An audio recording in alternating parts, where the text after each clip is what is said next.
Well, hello, friends. Welcome to Friday's edition of Take 5.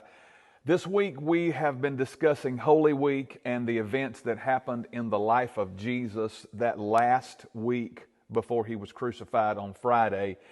And we have learned some pretty powerful things that Jesus went through, things that he taught the disciples, things that he did, all of this to prepare his followers for what was about to happen. He did a whole lot of stuff on Thursday. He prayed for the disciples. He had communion with them. He washed their feet. And his Thursday ends in the Garden of Gethsemane, where he is praying to the Father for strength to endure what he's about to have to go through. This last Friday of Jesus' life, this is the day he's going to be crucified, and his Friday starts pretty early. As a matter of fact, he just goes out of what he is going through on Thursday. His Thursday ends up with that gruesome prayer and being rejected and left alone by his disciples and being arrested there. All of the physical and emotional and spiritual agony that he went through while praying, and Judas betraying him, and then these 600 armed soldiers show up to arrest him. His Friday starts at midnight. And things do not get any better for Jesus.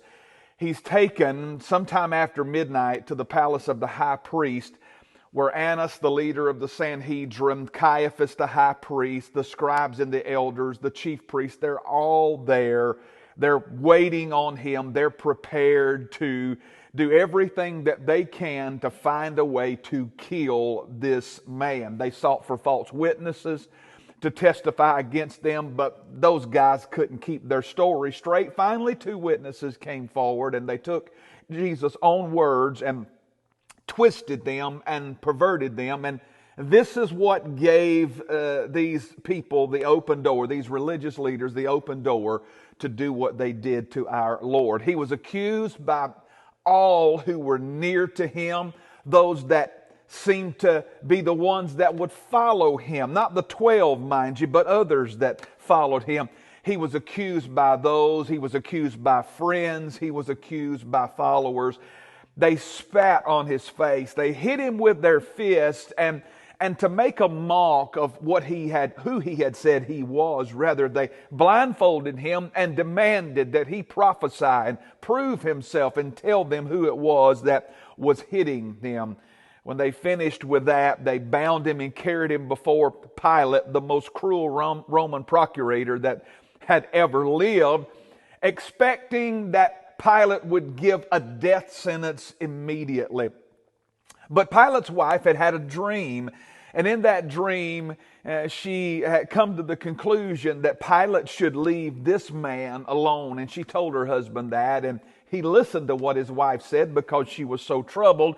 And so he just simply said, you know what, Herod's in town, send him to Herod. Jesus is from Galilee anyway, so send him to Herod. Well, Herod questioned him and mocked him, and Herod wanted nothing to do with him and sent him right back to Pilate.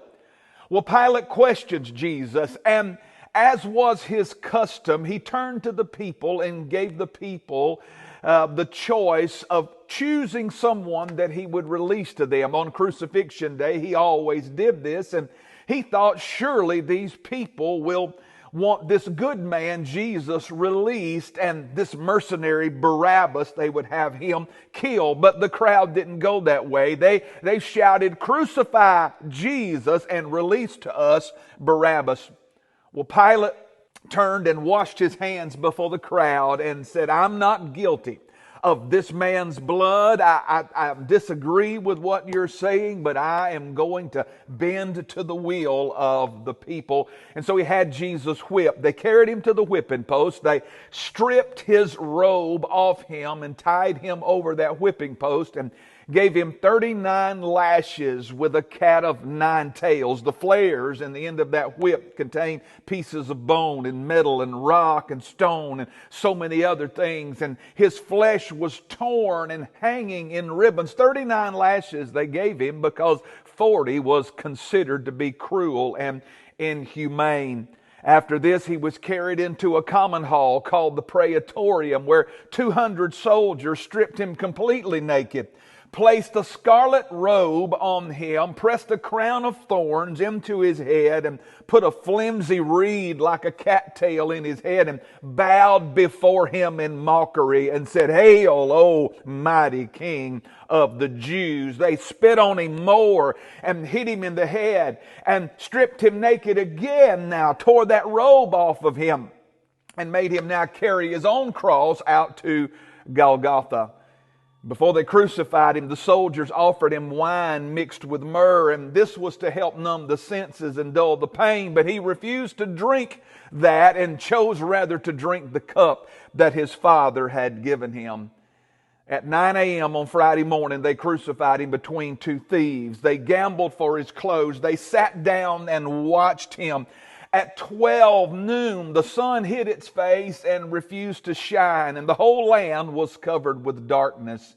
Many of those that passed by him reviled him with his words, and they questioned his identity. One of the thieves that was crucified beside him shouted at him and said, "If you are the Son of God, save yourself and us." While the other thief said, "Jesus, please remember me when you come into your kingdom." About 2 p.m., Jesus cried out, "Eli, Eli, lama sabachthani," which is basically saying, my God, why have you forsaken me?" One of the messianic prophecies from the Psalms records these words, "My strength is gone. It's like water poured out on the ground. My bones have separated. My courage is gone.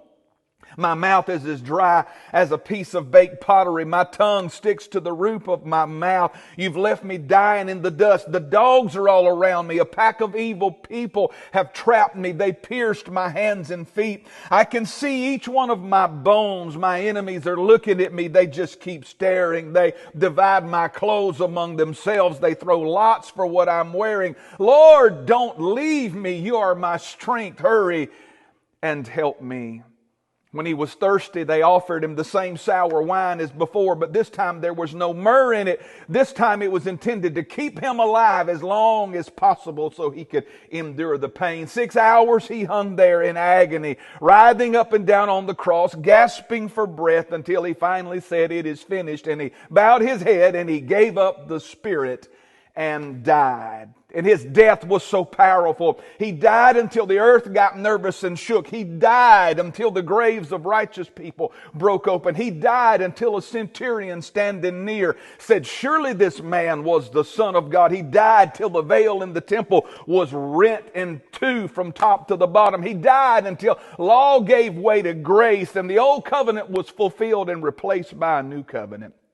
The Son of God, the King of glory, the darling of heaven, hung his head and he died for them. He died for you. He died for me. He died for the whole world. These are the events that took place on the last Friday of Jesus' life as he was crucified. It's a horrible day. It's a gloomy day. It sounds like anything but good. But take heart, my friend. Easter Sunday, Resurrection Day, is just 2 days away.